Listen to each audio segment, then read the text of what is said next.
Flying with a firearm is fine, but you better figure out the federal rules first, or you'll get... So while you can travel on an airline with a firearm, not surprisingly, there are many, many rules. First, and probably and hopefully obviously, your firearm must not be loaded. Second, it must be in a locked, hard-sided container and in checked baggage only. You cannot take the firearm in your carry-on. Also, you must declare the firearm when checking your bag at the ticket counter. Now, the other thing to remember is that you must declare the firearm each and every time you check your luggage. So if you have a layover and collect your bags and then recheck them, you must declare the firearm again. Okay, let's talk about the travel case. So the locked case the firearm must be in must be completely secure, and the locked case must not be easily opened. So this might mean multiple locks on your case so it cannot be pried open by the TSA. As for the locks, the TSA says that you, the passenger, must retain the key or combination for the lock. You might want to consider a TSA recognized and maybe approved lock just in case the TSA wants to check the container. You certainly don't want them destroying your lock and then leaving your container not sufficiently secure.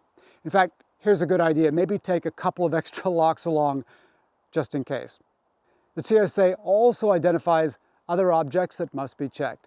These include magazines, clips, bolts, and firing pins, and replica firearms, including firearm replicas that are toys.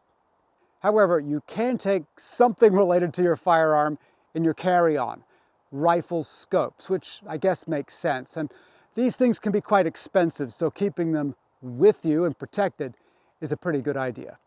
It's fair to say that the TSA treats ammunition the same way as they do firearms. That is to say, ammunition is not allowed in your carry-on baggage and also must be checked.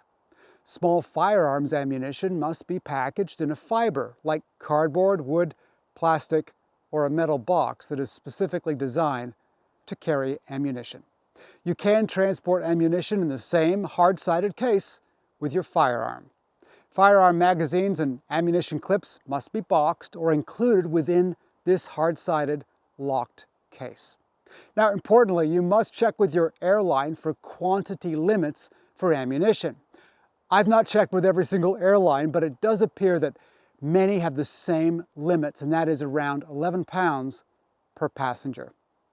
All right, here are a few quick tips. First, check your firearms and ammunition in your case, not, for instance, your minor child's case. Make sure your luggage is easily identifiable with your contact information. This is particularly important at baggage claim. Also, make sure you know the local laws in the location where you start as well as end your travels. Avoiding TSA problems is wise, not just because it can quickly ruin your vacation, but because a violation can result in a criminal referral. And to rub salt into the wound, civil sanctions can be many, many thousands of dollars. So avoiding that is, well, a good investment.